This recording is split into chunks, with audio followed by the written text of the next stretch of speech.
All right, well, let's go ahead and begin. Um, Thanks for joining us. Our Kriya Yoga Alliance Sunday service meditation. Um, Remember, if you enjoy this and you like it, and you know people that would also enjoy it or benefit from it, um, let them know what we're doing. And uh, just a reminder that next week, Shilen Tetro will be leading the service. All right. All right. So let's go ahead and begin with we'll do an Om together, and we'll just take a moment of silence.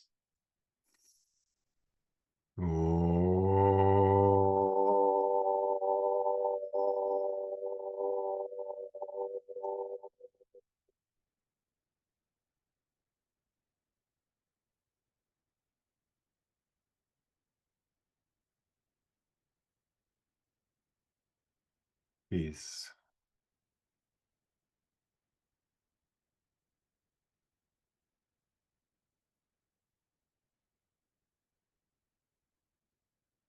Well, happy Father's Day. Um, my my father was 21 when I was born, and by the time he was 29, he had four children. I'm the oldest of four, and I have three sisters. And I am very grateful for him, very lucky that he was my dad or is my dad. Um, just a brilliant, smart, sweet man, incredibly kind, uh, hard working. I mean, he just recently retired, but he worked really hard all of his life. But he's also an artist.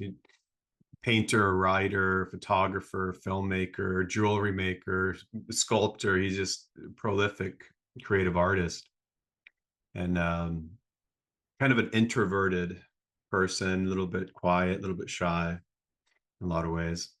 But as you can imagine, um, because he was so young, my parents were so young. My grandparents played a big role, a big important role in our my sisters and I's upbringing. And so my grandfather was also kind of like my father. I kind of had like two dads, and my grandfather is just the opposite. He was like gregarious, outgoing, loud.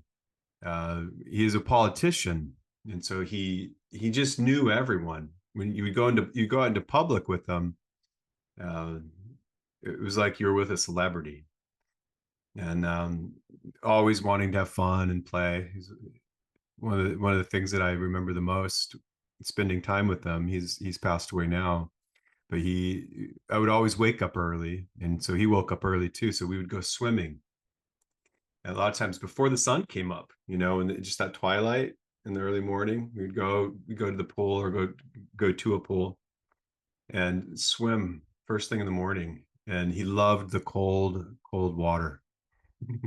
He was very pitta, so I think it had a lot of heat. So I think he liked that cold water. Um, and it's funny, as I get older, I see him.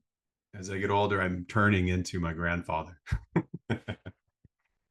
That's not so bad. I was really lucky to have them, but we are the in a lot of ways our human side is a product of our parents, especially our fathers.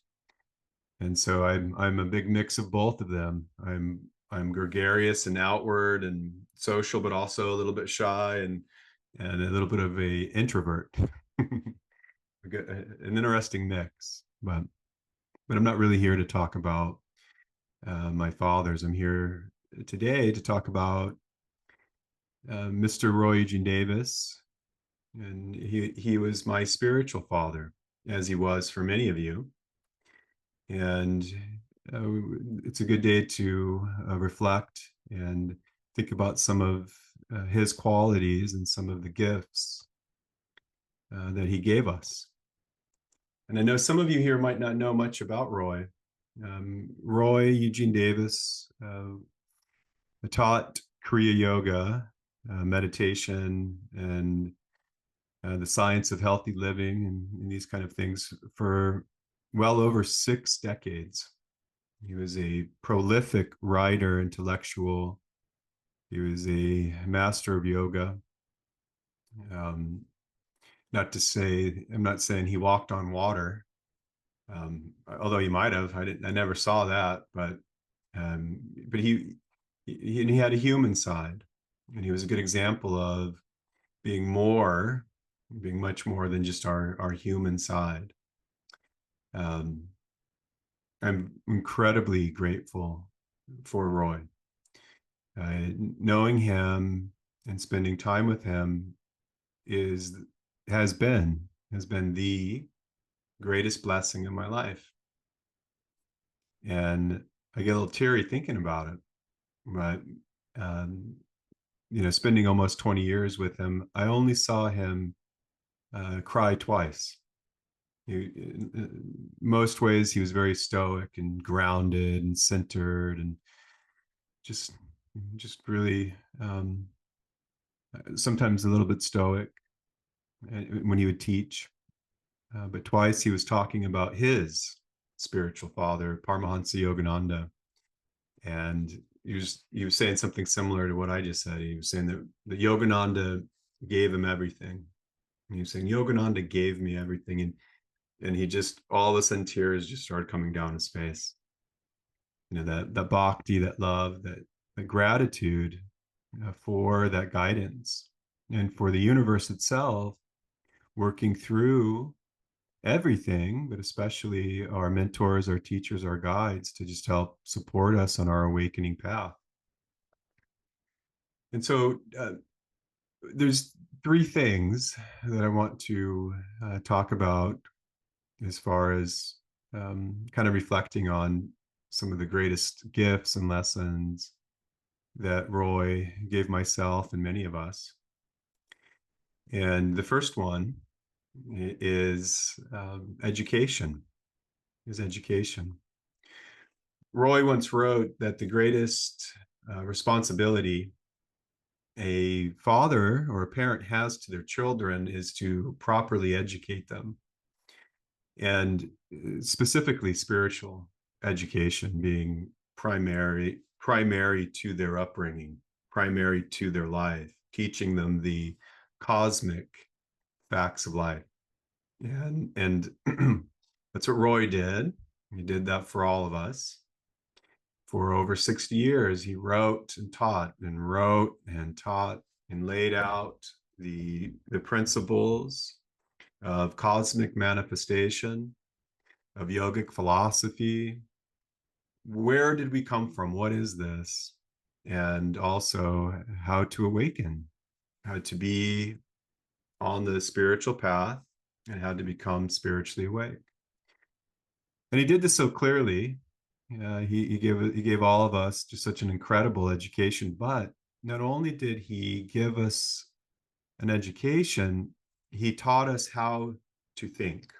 Right now, let me be clear. He didn't tell us what to think. He taught us how to think. What I mean by that is, um, he I'll never forget the first book I ever found of his was The Path of Light. I was 19 and I found this book and I'm reading it, and it had everything that I ever was looking for at that time. Laid out the cosmic facts of life, Sankhya philosophy, yogic philosophy, the path of Kriya yoga, and how to meditate, and all of these things. He even talked about Ayurveda, and it was just blowing my mind. But then he wrote in there, and I'm paraphrasing, but he wrote, he said that it's not enough just to believe these things. You have to experience them for yourself, right? And so here is this amazing education, but then the teacher saying, here's the truth, here's the education, but it's up to you, if this is true, to experience it. And you can. And this is how. And he would tell everyone, I heard him say it so many times, if you come across a word, if you're reading something and you come across a word that you don't understand, take the time to look it up, define it, understand it. But it was more than just the word. It was any concept, anything in your life that you don't fully understand. He said, take your time, look at it, contemplate it, learn about it, and don't move on. Don't move on until you fully understand. To take the time to define, to learn, to contemplate, to fully get what that thing is, whatever it is, and the true importance in doing so. I was 19 when I met him, and he gave me everything. Taught me how to meditate, taught me Kriya yoga, taught me about Ayurveda, but he did a lot of other things. Taught me how to dress, taught me how to eat better, sleep better, taught me how to be on time, right? He even taught me how to invest, right? So he gave me everything. He taught me how to be a teacher and how to be a father. And so the greatest gift of a spiritual father or a great mentor that we all can still receive is that education, right? That to continue to study, to continue to learn, and to continue to look at and define and contemplate and understand what we need to understand before we move on to something else. The other thing that I find it's a little more subtle, but it's one of the most important gifts that Roy gave many of us, and that is the gift of self-acceptance and the importance of discovering that for yourself, understanding how important it is to accept yourself so that you can grow and learn and progress and move forward. And I was talking about parents earlier, and I know a lot of people didn't have great fathers, or maybe it was mixed, or maybe they had good upbringings, but maybe it wasn't the right upbringing for them. So our little human self, we have all this stuff.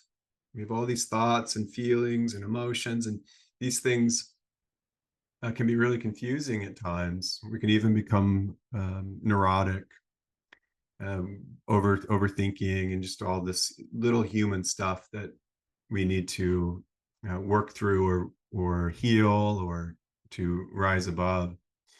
But you know,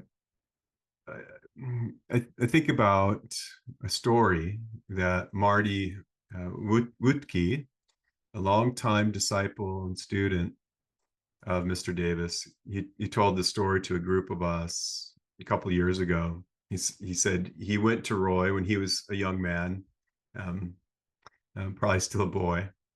And he went to Roy, he was dealing with all these emotions and thoughts and feelings, and all this stuff was bubbling up. And so he went to Roy and he expressed what he was going through. He talked to him about all the things that were happening for him. And Roy listened. And then after he was done, Roy said, "You're okay. You're okay."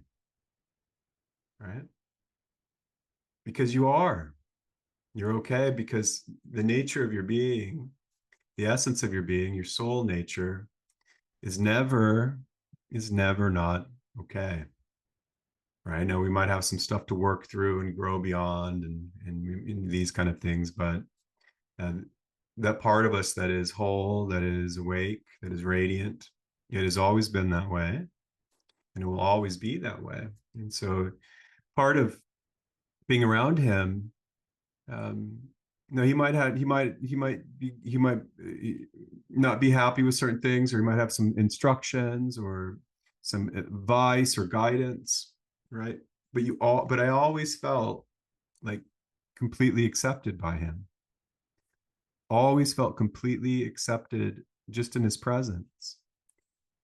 And there's that term that greeting in Sanskrit, namaste or namaskara, right? And it loosely translates to the inner divinity, or the indwelling divinity within me. I recognize that within you. It is the same. Namaste, right? But when you're around someone that is spiritually awake, Roy didn't say that very often. I might have heard him say namaste a couple of times, and he was most likely joking around. But you felt that from him just being around him.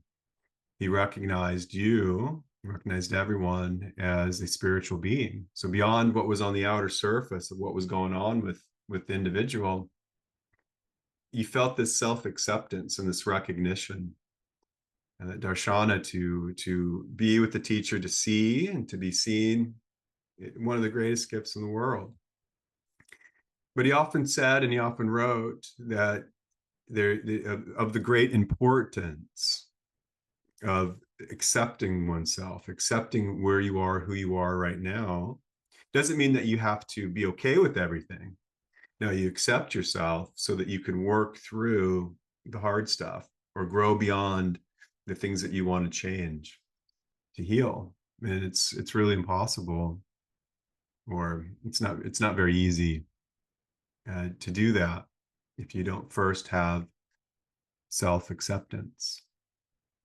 So beyond the cosmic education that he gave us and learned and taught us how to think for ourselves and experience life for ourselves, he taught us how to have self-acceptance and the importance of it. And he also gave us so much strength. Roy was an incredibly strong person. I think that was natural to him, but he also got that from his spiritual father, Paramahansa Yogananda, who was also very strong. And strong in always speaking the truth. Yeah, Roy didn't mince words. Sometimes we think of a spiritual teacher, and the image of a spiritual teacher is, oh, everything is all nice and flowery, that kind of thing, which is possible, but that wasn't Roy. He was strong. He was truthful. If something needed to be said, he would just say it, right? But more importantly, he gave us the strength to persevere, right? To go forward, to stay on the path and to go all the way. And if you fall off the path, to get back on it right away, to keep trying, to keep working on it, to not give up, to not stop, to keep persisting, and to go all the way. And he instilled that strength within us. And that strength is incredibly important. And he demonstrated it in so many ways. One way I was thinking about yesterday when I was reflecting on this, once he was giving a talk in, I think it was Sun City West in Phoenix, and I was there to see him. And it was just beginning, and there was a person that came in to the talk that was obviously psychologically unwell, or a little bit imbalanced, right?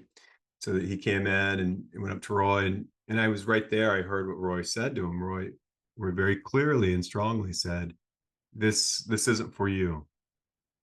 And he led the gentleman out of the conference hall. And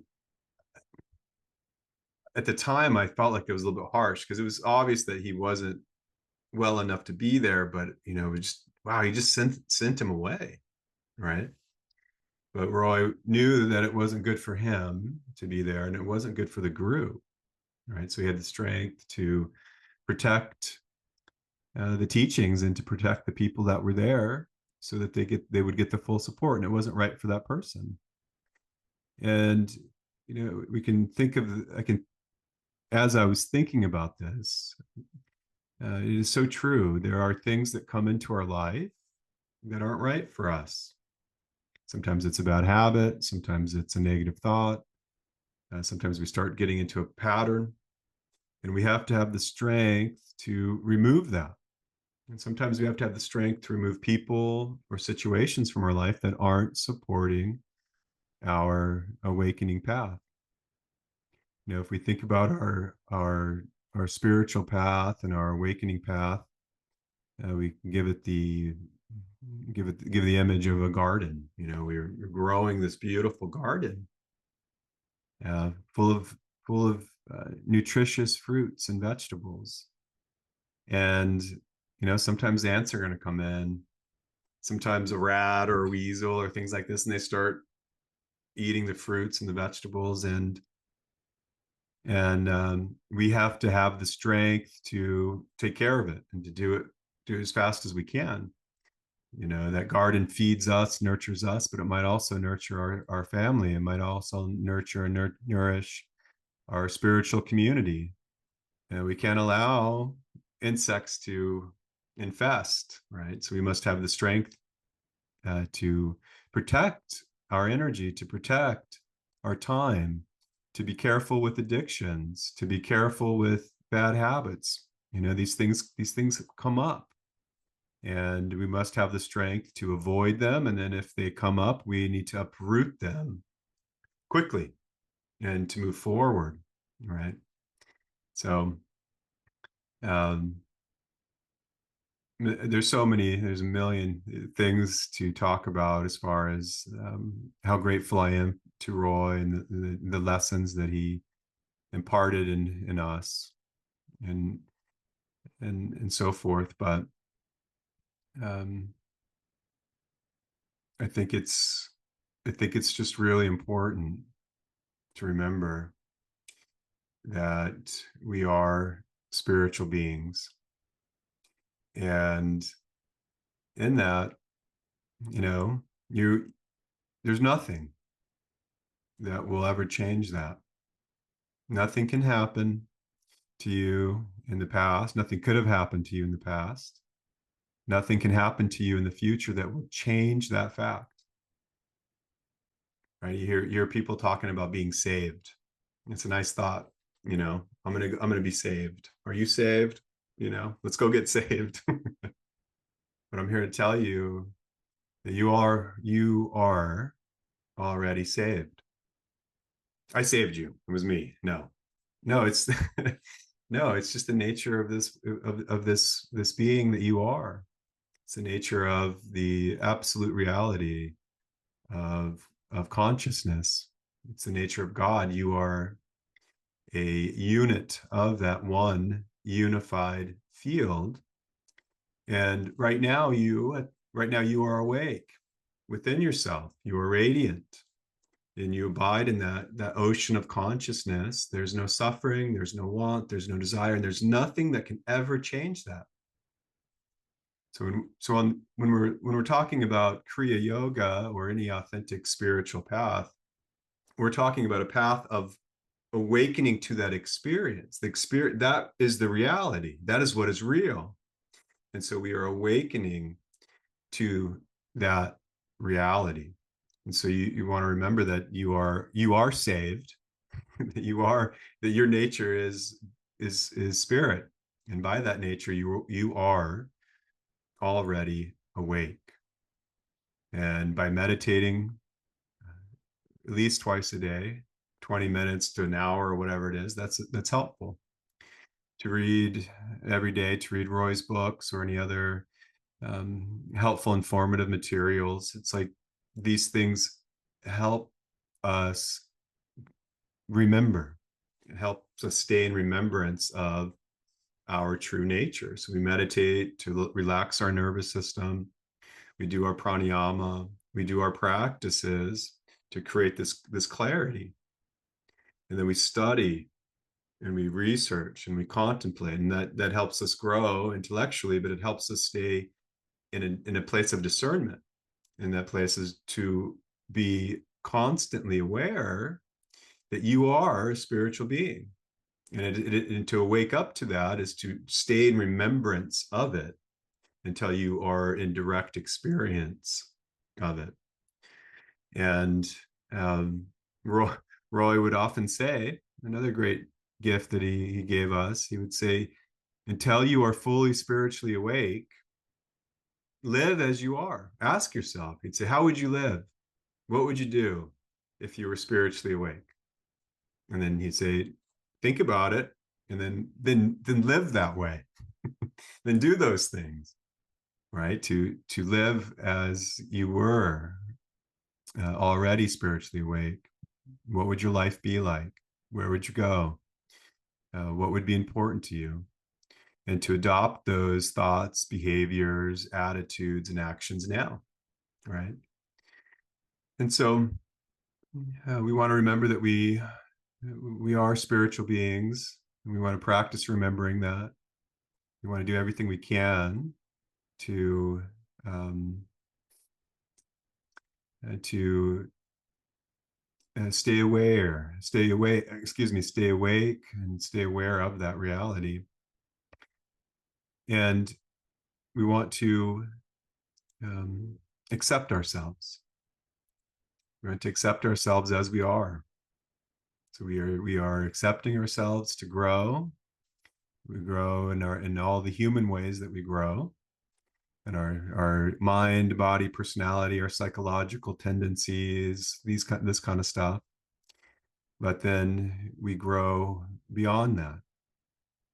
We begin to expand our awareness into higher realms, into higher consciousness, and all of this comes from first and foremost accepting who and what we are now, and then we do our practices, right?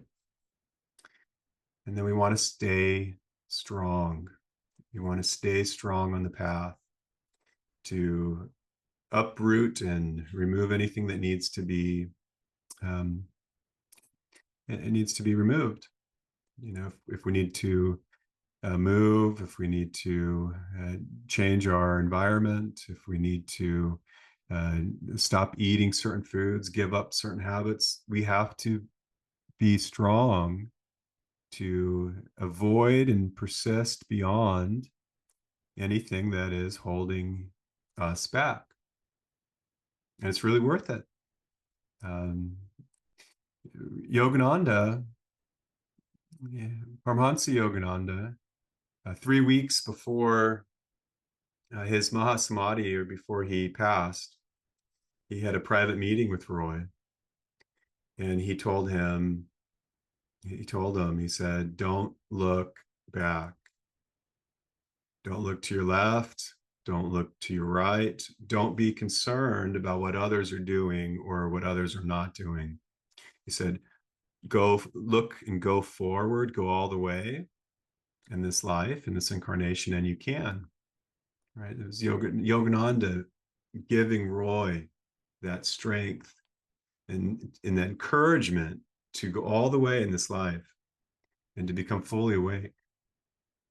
And Yogananda got that. I'm sure you might not have needed it, but he got that same encouragement from his spiritual father, Sri Yukteswar. And Sri Yukteswar got that same encouragement and advice and energy from his spiritual teacher, Lahiri Mahashaya, right? And so we're lucky to be a part of this lineage of mentors and teachers and guides to give us the instruction, to give us the education, to give us the guidance, but to give us the strength to persevere, to go all the way. So happy Spiritual Father's Day, everyone.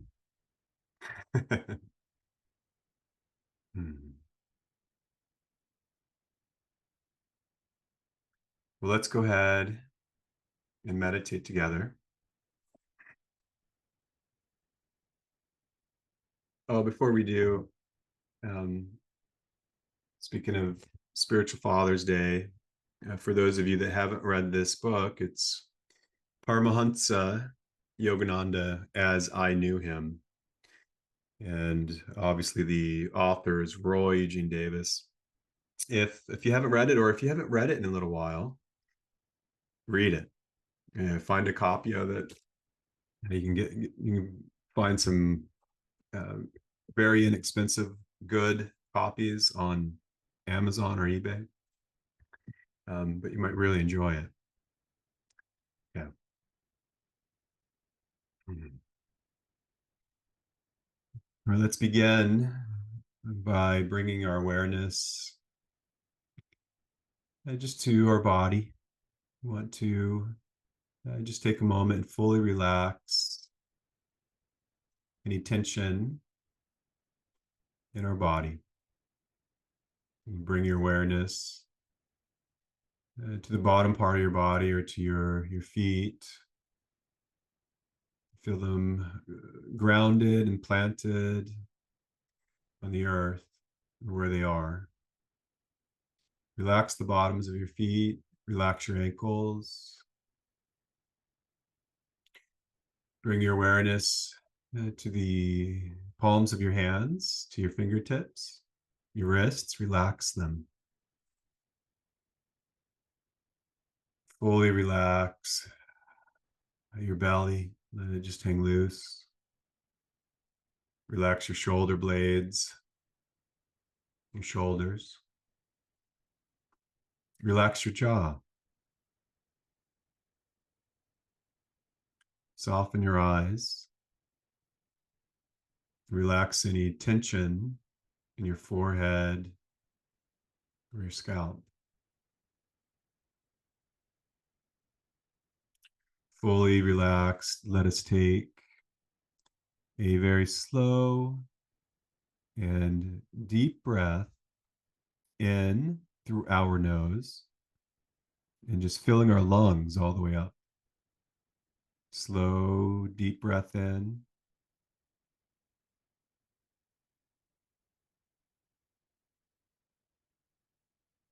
And gentle, soft breath out through the mouth.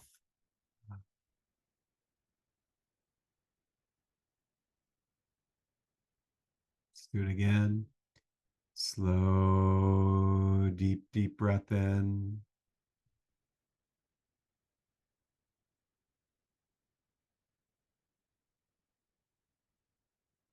Hold. Gentle breath out.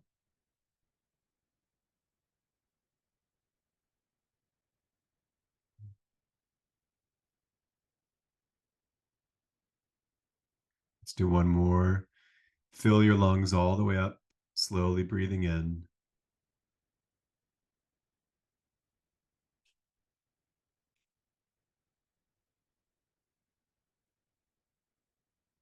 Hold.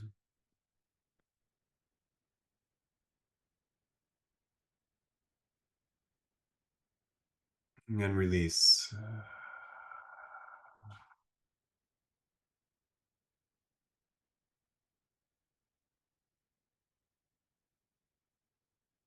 Good.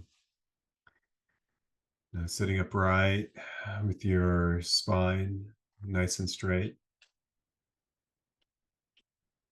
Place your awareness slightly looking up without straining, slightly looking up and into your third eye area or your higher brain centers, and just hold your gaze gently without straining. Just hold your awareness there.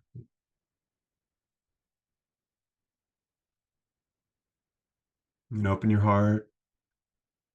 Open the center of your being to the universe. Acknowledge that ultimate reality, often referred to as God, that ultimate reality of the universe and all of its expansiveness. Acknowledge it and be open to it. Acknowledge that you abide in it.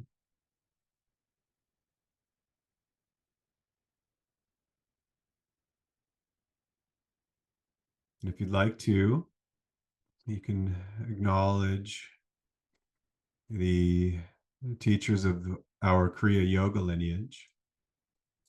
We acknowledge we acknowledge Mahavatar Babaji, Lahiri Mahashaya, Swami Sri Yukteswar, Paramahansa Yogananda, Mr. Roy Eugene Davis. And we acknowledge all of their traditions, all of their successors.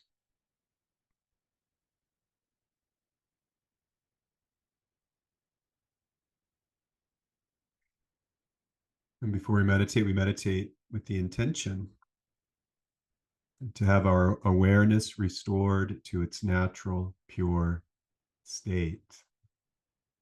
So that's our goal. That's why we do it. So we set that intention.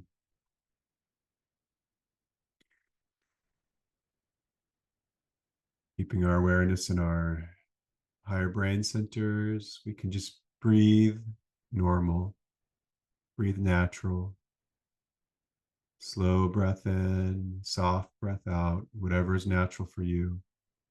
But allow your mind to just focus on the breath. Feel the sensation, the cool air enter your body.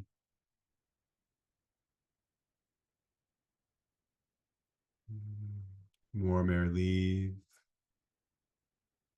Just allow your mind to focus on your breath.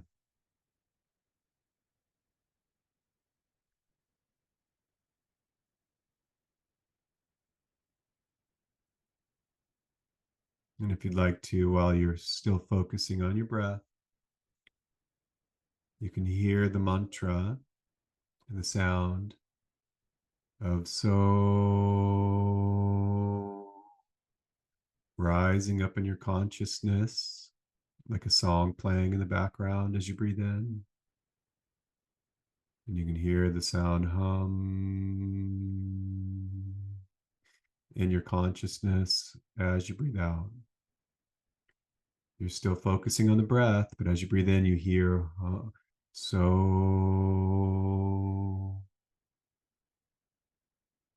And as you breathe out, you hear hum. And you just practice this until your thoughts settle, or you're no longer interacting with them. At that point, you just want to stay awake. You just want to stay aware and just be in that state of pure being. If your mind is active and restless, then just focus on your breath. That's good enough. Just focus on your breath. What does it feel like to breathe? Or hear the mantra. And just practice that until your thoughts settle, or they become background noise. All right. Let's meditate together.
You find yourself interacting with your thoughts, you can reset, open your eyes, and then close them again.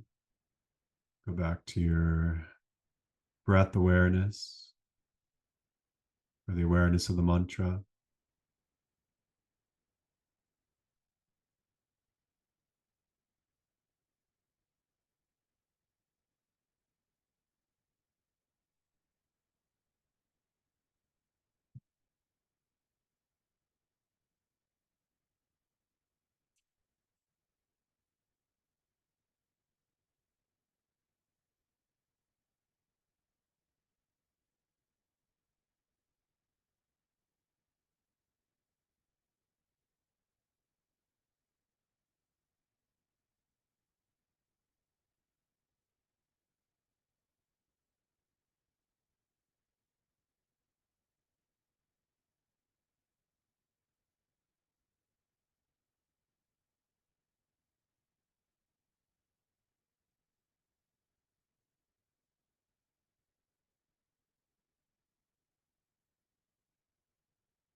Remember, as you live skillfully and effectively, you have the full support of the universe. The indwelling spirit of God is continuously flowing to and through you in all that you do.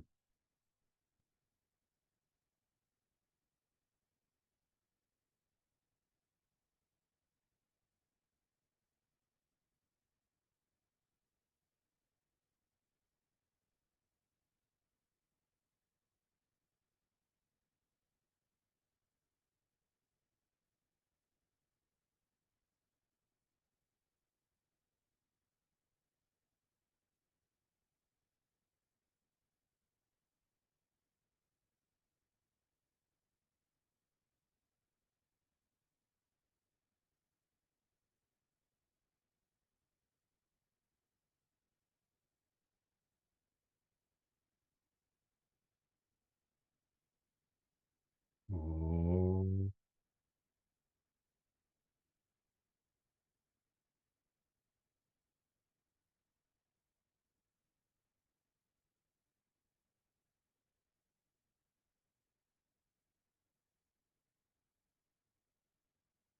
oh,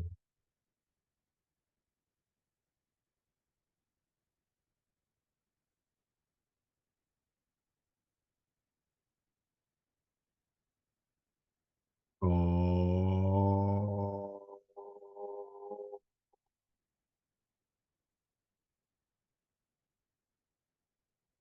Shanti, Shanti, Shanti. Oh, peace, peace, peace. Namaste.